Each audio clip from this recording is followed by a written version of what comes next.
Hello students, আমি Nitish sir জ্ঞানজ্যোতি coaching সেন্টারের পক্ষ থেকে তোমাদের প্রত্যেককে জানাই স্বাগত। তো স্টুডেন্টস, তোমাদের পরীক্ষা খুবই নিকটে এবং তোমরা অনেকেই চিন্তিত আছো যে স্যার এখনও আমাদের লাস্ট মিনিট সাজেশনটা ডিএসসি বাংলার কেন দিলেন না। তো ডিএসসি বাংলার তোমাদের সাজেশন নিয়ে থার্ড সেমিস্টার স্টুডেন্টদের জন্য আমি আজকে চলে এসেছি। তো তোমরা অবশ্যই ধৈর্য ধরে শেষ অবধি ভিডিওটি দেখবে এবং কোনো ইনফরমেশন থাকলে সেটা আমাকে কমেন্ট বক্সে কমেন্ট করে জানাতে পারো। বাংলার বিষয়ে যদি কোনো তোমাদের অসুবিধা থাকে, এছাড়া অন্য কোনো সাবজেক্টের যদি তোমরা সাজেশন পেতে চাও তাড়াতাড়ি, তাহলে আমাকে অবশ্যই কমেন্ট বক্সে কমেন্ট করে জানাও। আমি চেষ্টা করবো খুব তাড়াতাড়ি সেই সাজেশনগুলো তোমাদের জন্য নিয়ে আসার লাস্ট মিনিট সাজেশন। তো আজকে ডিএসসি বাংলা, এই ডিএসসি বাংলায় তোমাদের কি কি পড়তে হবে না পড়তে হবে ডিটেলসে আলোচনা করব। কিন্তু তার পূর্বে তোমাদেরকে বলবো, যারা এখনো পর্যন্ত আমাদের ইউটিউব চ্যানেলটিকে সাবস্ক্রাইব করোনি তারা অবশ্যই চ্যানেলটিকে সাবস্ক্রাইব করে দাও এবং তার পাশে থাকা বেল আইকন অল প্রেস করে দাও, যাতে নেক্সট টাইম থেকে কোনো ভিডিও আপলোড করলে তার নোটিফিকেশন সবার আগে তোমার কাছে পৌঁছে যায়। এছাড়া তুমি যদি আমাদের কাছে অনলাইনে এই সেমিস্টার কিংবা পরবর্তী সেমিস্টারে পড়তে চাও, তাহলে অবশ্যই যোগাযোগ করতে পারো আমাদের ডেসক্রিপশন বক্সে দেওয়া দুটো নাম্বারে 7076398606 নাম্বার অথবা 6295916282 নাম্বারে। তো স্টুডেন্ট, চলো শুরু করছি আজকের ক্লাসটি। এবং আজকের ক্লাসে তোমাদের আলোচনা করব যে ডিএসসি তোমাদের বাংলা যে রয়েছে থার্ড সেমিস্টারে তাদের কি কি পড়তে হবে এই লাস্ট মিনিট সাজেশন। আমি খুব সংক্ষিপ্ত কিছু প্রশ্ন উত্তর তোমাদের বলে দেবো, যেগুলো পড়লে তোমরা কমন পাবেই পাবে। তো স্টুডেন্টস, ভিডিওটি বন্ধুদের সঙ্গে শেয়ার করে দাও, তোমাদের কলেজের গ্রুপগুলোতে শেয়ার করে দাও, যাতে তোমাদের প্রত্যেকটা বন্ধু বান্ধবের কাছে এই ভিডিওটা পৌঁছে যায়। চলো শুরু করছি আজকের ক্লাসটি। প্রথম প্রশ্ন, আমি তোমাদের চারটে প্রশ্ন দিচ্ছি। প্রথমে এই পাঁচটা প্রশ্ন দেবো। এই পাঁচটা প্রশ্নের মধ্যে আশা করছি দুটো প্রশ্ন তোমরা কমন পাবেই পাবে এবং তারপরে তোমাদের আরও প্রশ্ন দেবো, সেই প্রশ্নগুলো তোমাদের অরে হিসাবে থাকতে হবে। তো চারটা প্রশ্ন তোমাদের পরীক্ষায় আসবে, চারটের মধ্যে তোমাদের লিখতে হবে যে কোনো দুটো প্রশ্নের উত্তর। চলো শুরু করছি। বৈষ্ণব পদাবলিতে পঞ্চরস বলতে কি কি বোঝানো হয়? বৈষ্ণব পদাবলিতে পঞ্চরস বলতে কি কি বোঝানো হয়? এর মধ্যে কোন রসকে সবচেয়ে শ্রেষ্ঠ বলা হয়েছে এবং কেন? অথবা দিয়ে প্রশ্ন আসতে পারে এখানে, বৈষ্ণব পদাবলীর পঞ্চরস কি, বা খালি পঞ্চরস কি বলতে পারে, এর মধ্যে মধুর রসকে কেন শ্রেষ্ঠ বলা হয়েছে? এই প্রশ্নটা তোমরা একটু লিখে নিতে পারো। আবারও বলছি, বৈষ্ণব পদাবলীতে পঞ্চরস কি কি, এর মধ্যে মধুর রসকে কেন শ্রেষ্ঠ রস বলা হয়, বা বৈষ্ণব পদাবলীতে পঞ্চরস কি, তোমার কোন রসকে শ্রেষ্ঠ বলা হয় এবং কেন বলা হয়? এই প্রশ্নটা তোমাদের কিন্তু খুবই গুরুত্বপূর্ণ একটি প্রশ্ন। তো তোমরা লিখে নিতে পারো এবং পরবর্তীতে কিন্তু পড়ে যাবে, পরীক্ষার সময় খুব ভালো করে এটা পড়ে যাবে। নেক্সট পরবর্তী প্রশ্ন, এটাও যথেষ্ট গুরুত্বপূর্ণ একটি প্রশ্ন। অভিসার বলতে কি বোঝো? বৈষ্ণব পদাবলীতে অভিসারের গুরুত্ব আলোচনা করো। আবারও বলছি, অভিসার বলতে কি বোঝো? বৈষ্ণব পদাবলীতে অভিসারের গুরুত্ব আলোচনা করো। এই প্রশ্নটা কিন্তু মারাত্মক লেভেলের ইম্পর্টেন্ট, ঠিক আছে? মারাত্মক লেভেলের ইম্পর্টেন্ট প্রশ্ন, তোমাদের খুব ভালো করে পড়তে হবে যেন পরীক্ষায় তোমরা এই জায়গাটাতে কমন পেতে পারো। নেক্সট, এটাও মারাত্মক লেভেলের প্রশ্ন। আমি যে পাঁচটা প্রশ্ন বলে দেবো, আমি বলছি দুটো প্রশ্ন তোমাদের আসার সম্ভাবনা প্রবল, একদম 100%। নেক্সট প্রশ্ন, পূর্বরাগ ও অনুরাগ বলতে কি বোঝো? এই পর্যায়ে শ্রেষ্ঠ পদকর্তার কবি প্রতিভার পরিচয় দাও। আবারও বলছি, পূর্বরাগ ও অনুরাগ বলতে কি বোঝো? এই পর্যায়ের শ্রেষ্ঠ পদকর্তার কবি প্রতিভার পরিচয় দাও। এই হলো তোমাদের তিনটে প্রশ্ন। নেক্সট 4 নম্বর প্রশ্ন, মাথুর বলতে কি বোঝায়? এই পর্যায়ের শ্রেষ্ঠ কবির কয়েকটি পদের কাব্য সৌন্দর্য বিচার করো। ভেরি ভেরি ইম্পর্টেন্ট প্রশ্ন। আবারও বলছি যে মাথুর বলতে কি বোঝায়? এই পর্যায়ের শ্রেষ্ঠ কবির কয়েকটি পদের কাব্য সৌন্দর্য বিচার করো।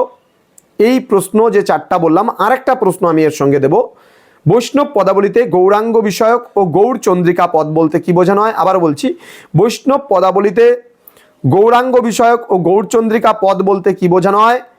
উভয়ের পার্থক্য দেখাও এবং গৌড়চন্দ্রিকা পর্যায়ের শ্রেষ্ঠ কবির কৃতিত্ব আলোচনা করো। এই যে পাঁচটা প্রশ্ন আমি বলে দিলাম, এই পাঁচটা প্রশ্নের মধ্যে তোমাদের একেবারে দুটো প্রশ্ন কিন্তু মারাত্মক লেভেলের ইম্পর্টেন্ট আসবেই, ঠিক আছে? আসবেই এখান থেকে প্রশ্ন, আমি বলে দিচ্ছি। আচ্ছা, নেক্সট আমরা চলে আসবো পরবর্তী লেভেলের যে প্রশ্নগুলো। অবশ্যই তোমরা ব্যাকআপে পড়ে যাবে, কারণ ব্যাকআপে পড়ে না গেলে বাই চান্স যদি এগুলোর মধ্যে থেকে বাই চান্স কথাটা বলছি, বাই চান্স যদি না আসে তাহলে কিন্তু অবশ্যই আমরা যেন ব্যাকআপে লিখতে পারি তার ব্যবস্থা আমাদের কিন্তু অবশ্যই করে যেতে হবে। প্রশ্ন নম্বর 6, বৈষ্ণব পদাবলীতে প্রার্থনা বলতে কি বোঝায়? এই পর্যায়ের শ্রেষ্ঠ কবির কবি কৃতিত্বের পরিচয় দাও। ভেরি ভেরি ইম্পর্টেন্ট প্রশ্ন। নেক্সট, ভাবোল্লাস ও ভাব সম্মিলন কি? এই পর্যায়ের শ্রেষ্ঠ কবির কবি প্রতিভার পরিচয় দাও। এবং প্রেম বৈচিত্র্য ও আক্ষেপানুরাগ বলতে কি বোঝো? এই ধরনের পদ রচনায় কবি চণ্ডীদাসের কৃতিত্ব আলোচনা করো। এই প্রশ্নটাও কিন্তু তোমরা খুবই ভালো করে পড়ে যেতে হবে। এইবার আমরা লোক সাহিত্য থেকে কিছু প্রশ্ন নিয়ে আলোচনা করব।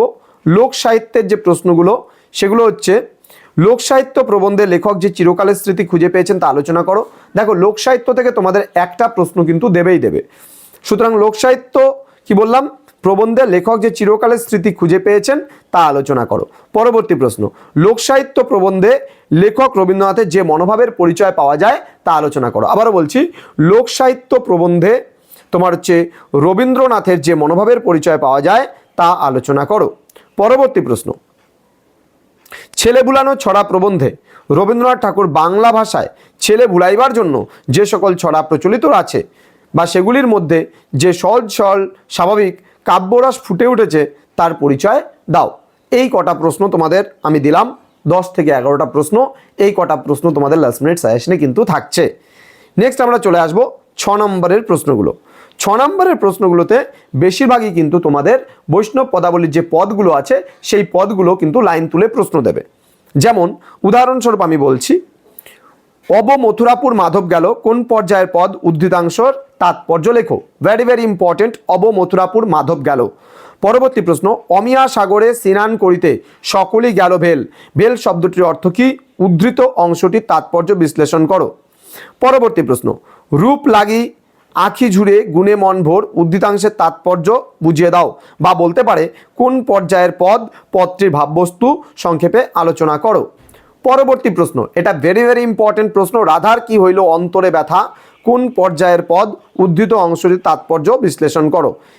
কি মোহিনী, পরবর্তী প্রশ্ন, কি মোহিনী জানো বধূ, কি মোহিনী জানো, এই উদ্ধৃতাংশের তাৎপর্য বুঝিয়ে দাও। এখানে প্রত্যেকটা প্রশ্নই কিন্তু খুবই গুরুত্বপূর্ণ, কারণ এই পার্টটার মধ্যে অর্থাৎ 6 নম্বরের যে প্রশ্নগুলো তোমাদের আসে এখানে কিন্তু পদ তুলে প্রশ্ন দেওয়া হয়। পরবর্তী প্রশ্ন আমরা আলোচনা করব যে ব্রজবুলি সম্পর্কে আলোচনা করো। ব্রজবুলি সম্পর্কে আলোচনা করো। এই কটা পড়লে তোমাদের কিন্তু অলরেডি যে 6 মার্কসের যে বৈষ্ণব পদাবলী থেকে প্রশ্নগুলো আছে এখান থেকে তোমরা কমন পেয়ে যাবে। এবার বৈষ্ণব পদাবলী ছাড়া তোমাদের যে লোকসাহিত্য আছে সেই লোকসাহিত্য থেকে তোমরা কয়েকটা প্রশ্ন পড়বে 6 নম্বরের জন্য, যেগুলো হচ্ছে বাংলা লোকসাহিত্যের পরিচয় দাও, ইম্পর্টেন্ট। আচ্ছা, লোকসাহিত্যের সংজ্ঞা ও প্রকৃতি সম্পর্কে লেখো, ইম্পর্টেন্ট প্রশ্ন। দেন গ্রাম্য সাহিত্য প্রবন্ধে রবীন্দ্রনাথ ঠাকুর গ্রাম্য ছড়াগুলিকে কয় ভাগে ভাগ করেছেন ও কি কি, সেগুলি ভাগের একটি করে উদাহরণ দাও। তো এই যে কটা প্রশ্ন তোমাদের পড়লে পারে হয়ে যাচ্ছে। এবার আমরা আলোচনা করব 3 মার্কসের যে প্রশ্নগুলো রয়েছে সেই 3 মার্কসের প্রশ্নগুলোকে নিয়ে। এবার 3 মার্কসের প্রশ্নগুলো আমি আলোচনা করার পূর্বে তোমাদেরকে বলবো, দেখো সবথেকে বড় কথা হচ্ছে তোমাদের কিন্তু পদগুলোকে খুব ভালো করে পড়তে হবে যদি 3 এবং 6 মার্কসেরগুলো কমন পেতে চাও। তো আমি 6 নম্বরে 12 নম্বরে বলে দিলাম হুবহু কমন, 3 নম্বরেরগুলো তোমাদের বলে দিচ্ছি। লোকসাহিত্য কি, কে কেন লোকসাহিত্য গ্রন্থটি সৃষ্টি করেছিল। পরবর্তী প্রশ্ন, বাংলা লোকসাহিত্যের কিছু উদাহরণ দাও। দেন বাংলা লোকসাহিত্যকে কয়টি ভাগে ভাগ করা যায় ও কি কি। দেন লোকসাহিত্য গ্রন্থে কোনো চিরন্তন তত্ত্ব আছে কি, আলোচনা করো।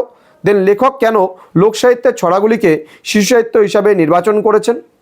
পরবর্তী প্রশ্ন, লেখক কেন লোকসাহিত্যের ছড়া, এটা গেল সরি, তাতলো সৈকতে বাড়িবিন্দু সম সুতমিত রমণী সমাজে। আবারও বলছি, তাতলো সৈকতে বাড়িবিন্দু সম সুতমিত রমণী সমাজে, এই পদটি কার লেখা, কোন পর্যায়ের পদ, উদ্ধৃত অংশটির তাৎপর্য বিশ্লেষণ করো। খুবই গুরুত্বপূর্ণ প্রশ্ন।